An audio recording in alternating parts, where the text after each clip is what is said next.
Awal saya ditalkin Thariqat Samaniyah. Belum balik. Umur sekitar 11 tahun. Itu selama lebih dari setahun, setiap kali zikir la ilaha illallah, aglabian. Saya mengalami apa yang disebut orang fana itu. Biiznillah. Jadi kalau orang bilang, baca la ilaha terus hilang. Benar. Kayaknya dunia hilang, nggak ada lagi, kita pingsan. Untuk teman-teman yang menonton kajian ini, jangan lupa bersalawat kepada Nabi kita Rasulullah Muhammad sallallahu alaihi wasallam. Allahumma salli ala Muhammad wa ala ali Muhammad. Ya Hayyu, Ya Qayyum. Kalau buka bukunya Syekh Abdul Samad Al-Filmbani, Siyarus Salikin, itu ada 7 menu zikir. Dan zikir level 1-nya, Ya Hayyu, Ya Qayyum. Apa faedah zikir Ya Hayyu, Ya Qayyum? Hatinya keras nggak? Terasa. Sulitkah tersentuh menyebut nama Allah? Ya. Kalau ada yang begitu, segarkan kembali dengan baca Ya Hayyu, Ya Qayyum. Dahulu ada seorang syekh namanya Al-Kattani. Dia mengadukan kepada dirinya, ya Allah, kenapa hatiku keras? Di dalam dia berdoa, dia tertidur. Di dalam tidurnya, Ra'an Nabiyya sallallahu alaihi wasallam. Beliau melihat baginda Rasulullah sallallahu alaihi wasallam. Lalu bertanya, ya Sayyidi, ya Habibi, ya Nabi Allah. Nah, itulah yang diabadikan. Assalatu wassalamu alaika ya Rasulullah. Ada di ratib, benar. Itu menghadirkan ruhaniah beliau. Ya. Lalu mengatakan, ya Sayyidi, qalbuku keras. Aku mengeluhkan, wahai Rasulullah, qalbuku sulit tersentuh nama Allah. Sulit tersempuh zikrullah. Lalu baginda Rasulullah SAW mengajarkan, mentalkinkan, mengijangka masih, Kiai. Masih. Di Banjar masih. Saya ke Kalimantan Timur masih. Di Makassar masih. Orang-orang Bugis, orang-orang Makassar, orang-orang Bone masih. Dan ketika kami sholat di masjid, beberapa habaib kita pun ternyata masih mengamalkan Ya Hayyu, Ya Qayyum, birahmatika astaghis. Kapan dibacanya? 40 kali antara azan. Dan ternyata rahasianya bukan di situ. Rahasianya di hadis Nabi. Siapa yang bangun, hadis Imam Ibnu Majah, ya? Siapa man shallal qada, yang bangun 40 kali pagi, sholat subuh berjamaah di masjid, Allah akan terbitkan nur kolbunya. Diisilah daripada bengong. Apalagi sekarang, zaman now, orang sebelum takbir main handphone, buka assalamualaikum, main handphone. Tapi kalau main tasbih, bid'ah, Kiai. Tasbih itu bid'ah itu. Kalau buka handphone, nggak bid'ah. Ya, begitu. Jahil. Orang-orang hari ini begitu. Gak boleh pakai tasbih. Mirip dengan Yahudi. Yang sudah pergi ke Israel, adakah Yahudi pakai tasbih? Saya nggak lihat. Mungkin Yahudi Palembang kali ya. Ternyata ada namanya fobia Yahudi. Nggak seneng Yahudi. Seperti orang dulu nggak seneng Cina. Lah orang Palembang diadu sama Cina, pempek aja dari Cina. Ya. Allahumma sholli ala sayyidina Muhammad. Ini mata-matanya sipit-sipit semua nih. Jangan antum keturunan ini. Keturunan Cheng Ho ya. Allahumma sholli wa sallim barik alaihi. Lalu beliau mengatakan, Ya Qahhar. Ya Qahhar berarti diloncat. Nah, ini hebatnya Syekh Saman. Aslinya di menu zikir Samaniyah Khalwatiyah. Itu orang Ya Qayyum, ujungnya baru Ya Qahhar yang ketujuh. Tingkatan ketujuh, menu terakhir, penutup baru ya Qahar. Tapi oleh beliau setelah ya Hayyu ya Qayyum langsung diringkas ya Qahar. Jadi orang kalau asli Nur Muhammad terbit di kolbunya, baca ya Hayyu Qayyum dia bisa ketarik, baca Qahar dia bisa fana. Ini tahadus bin ni'mah, bukan ingin melebihkan. Awal saya ditalkin Thariqat Sammaniyah. Belum balik. Umur sekitar 11 tahun. Itu selama lebih dari setahun, setiap kali zikir la ilaha illallah, aghlabiyan. Saya mengalami apa yang disebut orang fana itu. Biiznillah. Jadi kalau orang bilang, baca la ilaha terus hilang. Benar.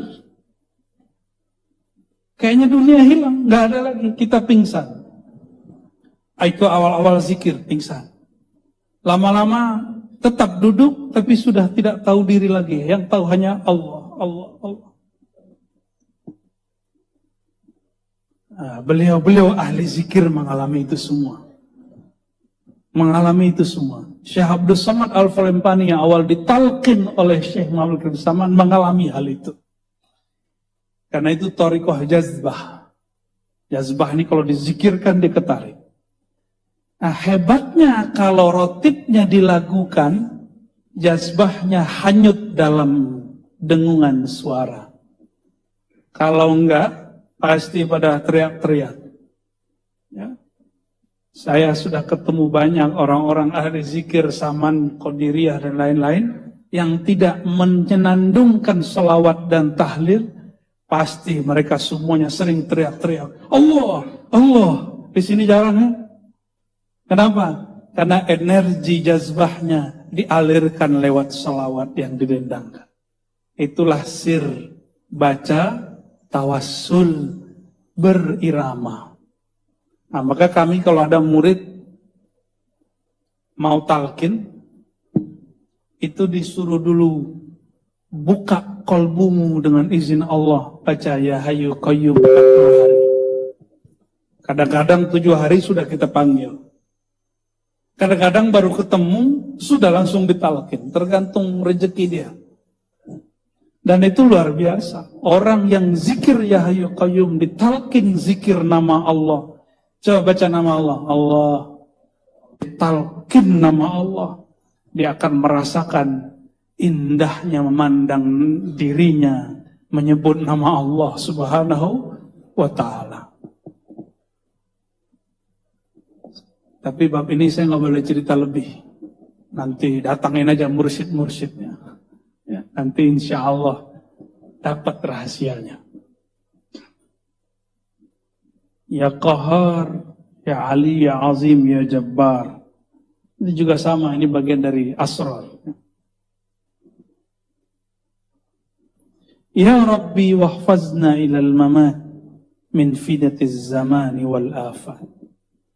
Wahai Tuhan, jagalah kami sampai mati dari kekacauan zaman dan afat, masa dan semua keburukan-keburukan. Ini tawassul Syekh Saman yang dibaca beliau. Lalu kalimat berikut ini siapa yang membacanya, rajin membacanya, insya Allah diberikan husnul khatimah. Wakhtim lana ya Rabbi bil imani wa khussana bil fawzi fil jinani. Kami baca ini kalau lagi tawajjuh dan itu didendangkan. Wakhtim lana ya Rabbi bil imani wa khussana bil fawzi fil jinani. Dulu kami dendangkan itu. Setelah baca silsilah sanad sampai kepada baginda Rasulullah, kami berdoa, angkat tangan. Disitulah banyak murid tidak dapat rahasia saat latihan, dapatnya saat doa. Maka doa, mukhul ibadah, aslul aurat. Pokoknya wirid ada di doa. Jangan main-main sama doa. Kadang-kadang murid bernafsu pengen dapat zikir, dapat talqin. Padahal kalau guru bilang kamu doa dulu, kamu zikir dulu, ya hayyu qayyum bi rahmatika astaghits, isinya doa. Murid disuruh doa karena asal futuh qalbu dibukakan Allah ketika sang murid mau berdoa. Maka kenapa ini kepada para murid thariqah, siapapun mursyidnya, dan kepada mursyid yang sudah bingung karena murid saya tidak terbuka juga hatinya, lazim ad-du'a wa tawassul bin nabi wa rijalillah al-awliya. Maka istiqomahkan kepada murid apa? Doa dengan tawassul kepada nabi dan aulia. Fi waqtin qarib sayaftah. Enggak lama pasti dibuka. Jaminannya apa? Kita minta dengan nama Allah kok. Ud'uni astajib lakum. Serulah aku itu siapa? Kalau saya manggil Kiai Hendra Zainuddin dengan dia noleh nggak? Nggak noleh. Tapi kalau Pak Kiai Hendra, pasti noleh. Benar bagi. Kalau saya manggil beliau, nama kecilnya apa bagi? Hendra, bukan Bang Jai. Hendra, pasti noleh. Wah, ini teman baik gue nih kayaknya. Itu salah satu nur yang Allah imitasikan dalam diri kita. Apa arti imitasi? Allah tirukan. Makanya manusia, karena ada sisi egonya, makanya semua kita ini punya potensi sombong. Wa ingkana kiayan. Kita ini punya potensi belagu, sombong, walaupun kiai. Benar nggak Habib? Sahih. Kalau nggak percaya tanya beliau aja. Semua kita sekelas Imam Ghazali pernah sombong dan bertahun-tahun. Ma'al ilmi, padahal dia berilmu. Kok bisa begitu? Nah, itulah hebatnya. Kalau orangnya kiai, setannya jenderal bintang 3. Jenderal bintang 3, Pak. Maka sang kiai harus berlatih lagi dengan mursyid jenderal bintang 4 supaya bisa ngelawan ini.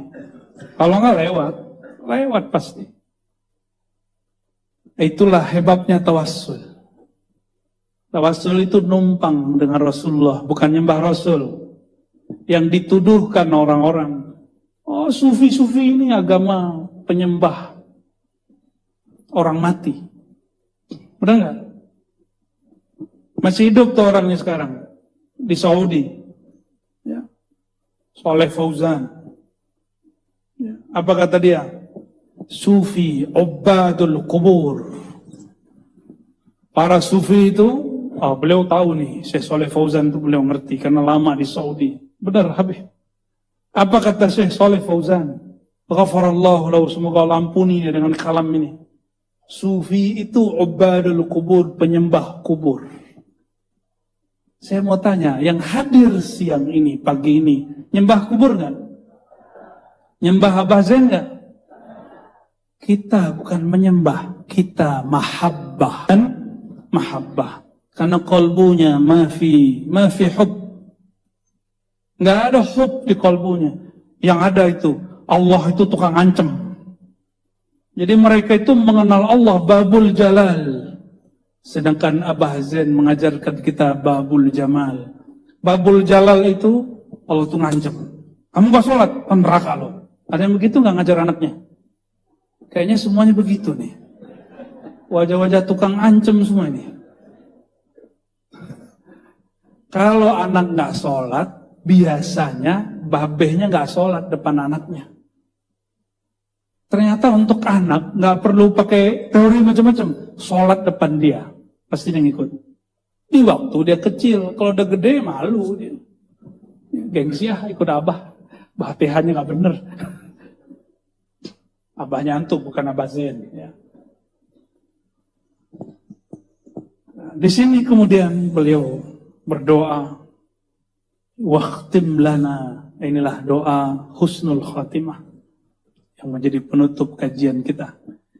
Ya Allah, tutuplah hidup kami bil imani, dengan iman. Karena banyak orang sakratul maut, sebelum sakratul maut dikasih sakit, di saat sakit datang ke dukun. Ada yang nggak datang ke dukun, datangnya ke dukun barat, dokter. Dan produk barat tuh. Tapi menyekutukan Allah dengan obat itu sama. Terornya sama dengan orang datang ke dukun. Ini tapi karena orang kita sudah dijajah oleh londo sudah lama, datang ke dokter baik, datang ke guru minta doa, itu syirik. Ya, benar gak? Orang Palembang alhamdulillah aman ya. Gak yakin juga. Sakit, parah, orang kalau sakit, imannya itu, ada istilah orang pasar, daya tawar. Tahu daya tawar? Daya tawar imannya rendah. Kalau orang sakit, sama orang kelilit utang. Jadi kalau dua masalah ini terjadi, temannya ngomong, kamu ini susah amat. Kita datang tuh ke si Anu, si Fulan. Nanti beres urusanmu. Datang sono ternyata bukan kiai, tapi Kiki. Kalau ini terjadi berkali-kali kelilit utang, nanti besok sakit. Datang lagi ke dukun, datang lagi. Begitulah terus. Lama-lama sakaratul maut, dia mabuk sakit, mabuk mati. Imannya sudah nggak ada. Maka lazimkan baca ini. Waqtim lana ya Rabbi bil imani. Terus apa kata beliau? Wa khussana bil fawzi fil jinani. Ya Allah, meskipun kami tidak layak, tolong istimewakan kami, khussana bil fawzi, dengan kemenangan. Kemenangan apa? Jinani, masuk surga. Ini ciri-ciri orang menang. Kita pengen masuk surga bukan karena surganya, tapi karena di surga ada baginda Rasulullah SAW. Seandainya tidak ada Rasulullah SAW di surga, kita nggak perlu masuk surga. Karena surga itu Rasulullah SAW.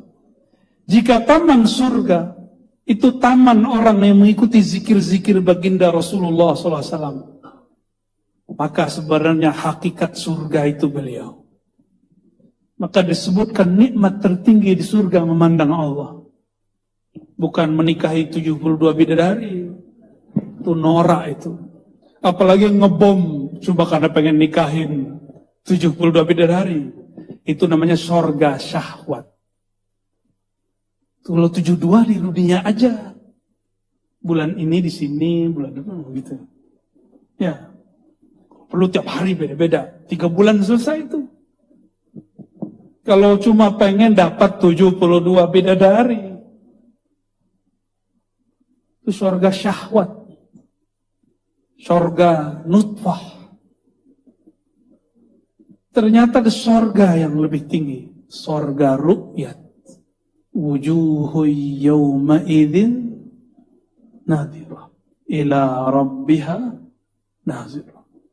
Pada hari itu wajah-wajah bahagia, puas. Beda surur dengan nadrah. Nadrah itu ada nur Muhammad di wajahnya. Sallallahu alaihi wasallam. Kenapa? Ila rabbiha nazirah. Dia menatap kepada wajah Rabbnya. Orang-orang beriman paling tinggi, mukmin. Mukmin paling tingginya melihat Allah cuma 2 kali sehari surga. Seharinya surga 1000 tahun di dunia. Maka pagi melihat Allah, tunggu 500 tahun lagi, baru ketemu Allah lagi. Pernah jatuh cinta seseorang, ketemu mata, rindu, ketemu mata, terus nggak ketemu, cari-cari. Sampai ada kitab Laila Majnun, cukup melihat gang Laila berjalan, rindu terobati. Cukup mendengar suara Laila, rindu pun terobati. Cukup menghirup harumnya parfum Laila, rindu terbang entah jauh kemana. Itu yang nulis ternyata imam, ada dua versi. Kalau versi Sufi, Abdurrahman Al-Jami. Beliau katakan, siapakah Majnun? Al-Majnun As-Salik ilallah. Wa man huwa Laila? Laila ya akhi. Subhanalladzi asra bi'abdihi Laila. Laila itu diambil oleh Imam Al-Jami, dijadikan nama seorang perempuan. Tapi itu bukanlah perempuan. Itu salah satu simbol. Gelap itu tidak terlihat. Allah itu laisa kamitslihi syai', la tudrikuhul absar. Enggak dapat dicapai mata fisik. Tapi para pecinta gelap pun dia tahu mana kekasihnya, mana yang bukan kekasihnya. Maka orang-orang yang rindu kepada kekasihnya, sehari enggak ketemu gelisah. Sampai jadi lagu-lagu. Zaman-zaman orang-orang masih senang sama Bang Haji Roma tuh, saya udah nggak tahu tuh ya. Ya beliau-beliau inilah. Beliau-beliau ini walaupun kiai, kelemahannya adalah dangdut Bang Haji Roma. Ya. Saya yakin, ya. Puterin aja, wah langsung ikut kayak orang baca hafalan. Ya. Kayak kita baca kulhu, otomatis lidahnya ikut. Ya. Nyambung langsung, koneksi. Ketika seseorang rindu, gelisah kalau gak ketemu. Yang dulu pernah curi-curi waktu sekolah, ngeliatin orang yang sebelah kelas. Cuma pengen lihat wajah dia yang senyum. Benar gak? Bahagia itu bukan hanya melihat, tapi ketika melihat dan matanya bertemu. Ya Rasulullah, jud bin nazrah ilayya. Wahai baginda, jud, mohon bermurah hati, wahai baginda, tolong tataplah kami yang hina. Itulah makomnya ahli surga nanti. Ketika mereka mengatakan jud, itu 500 tahun lamanya. 500 tahun mengatakan, ya Allah, bermurah hatilah. Wahai baginda Rasulullah, bermurah hatilah, tataplah kami. Maka saya sudah ketemu ratusan orang bermimpi Rasulullah SAW. Dan hampir semuanya menangis mengatakan, Buya, Ustaz, kenapa Rasulullah tidak pandang saya? Nangis. Itulah rahasianya kenapa muncul syair itu. Jud bin nazar ilayya. Tolong bermurah hati, wahai baginda, tataplah kami hamba Allah yang hina. Orang-orang di surga menatap Allah sesaat, lalu Allah tutup lagi hijabnya. Dan hijabnya 70.000 kali 70.000. Nur ala nur. Ditunggu bagaimana cara ngobatinnya. Disinilah muncul nikmat surga. Ada yang nikah lagi. Makanya nanti di surga tuh kerjaan orang kawin mulu. Malam pertama mulu. Supaya apa? Supaya dia tidak terlalu galau memikirkan bagaimana bertemu Allah Subhanahu wa taala. Kalau sekarang mumpung ibu-ibu masih bisa cemburu sekarang, nanti nggak boleh cemburu. Ya, nanti dicabut rasa cemburunya. Karena semua orang hanya cemburu kepada Allah dan Rasulullah SAW. Ada kelompok kedua, mencari baginda Rasulullah SAW. Ada yang nggak ketemu baginda Rasulullah SAW, mencari orang yang terhubung kepada baginda, baik nasabnya ataupun sanadnya. Jadi kayak Habib Umar nih nanti di sana, beliau ini sibuk nih, banyak tamu nanti di surga insya Allah. Apa kata mereka? Ya Habibana, tolong hantarkan kami kepada kakek engkau. Tolong dengan nama engkau ya Habibana, antarkan kami. Ini mursyid-mursyid juga sama. Wahai tuanku mursyid, Tolong bimbing kami, pertemukan kami dengan Syekh Abdul Qadir Jilani, Syekh Saman, Syekh Naqsyabandi, Syekh Fulan, Syekh Fulan, Syekh Fulan, supaya kami nanti satu rombongan ketemu Rasulullah sallallahu alaihi wasallam. Dan nanti di surga belum selesai cari ma'rifat. Itu ma'rifatnya. Mereka mau ketemu Allah setiap saat. Jika tidak, mereka ingin ketemu Rasulullah secepat mungkin. Semoga yang hadir pada siang ini dengan bijahi Nabi Muhammad SAW, bijahi Syekhina Syekh Omar bin Abdul Aziz, wa sadatina al-mursyidin, wa Syekh Abah Zain Syukri, wa jamil awliya salihin, wal ulama ilmil wa sadatina al-ba'lawiyah, wa samaniyah, wal qadiriyah, wal khalwatiyah, wal naqsyabandiyah, wa jami'al turuq sufiyah, farzuqna ya Rabbana ru'yataka, wa ru'yata nabiyika Muhammad SAW. Ya Allah, berikan kami, ya Allah, anugerah hadiah memandang nikmat wajahmu dan memandang baginda Rasulullah SAW, membersamai zuriat-zuriatmu, membersamai pewaris-pewarismu. Amin ya Rabbal Alamin. Demikian dari kami. Semoga Allah ridha dengan semua kita yang hadir. Wastur auratina bisidrikal jamil ya Rabbana ya Sattar. Wa sallallahu ala sayyidina Muhammad wa ala alihi wa sahbihi wa sallam. Assalamualaikum warahmatullahi wabarakatuh.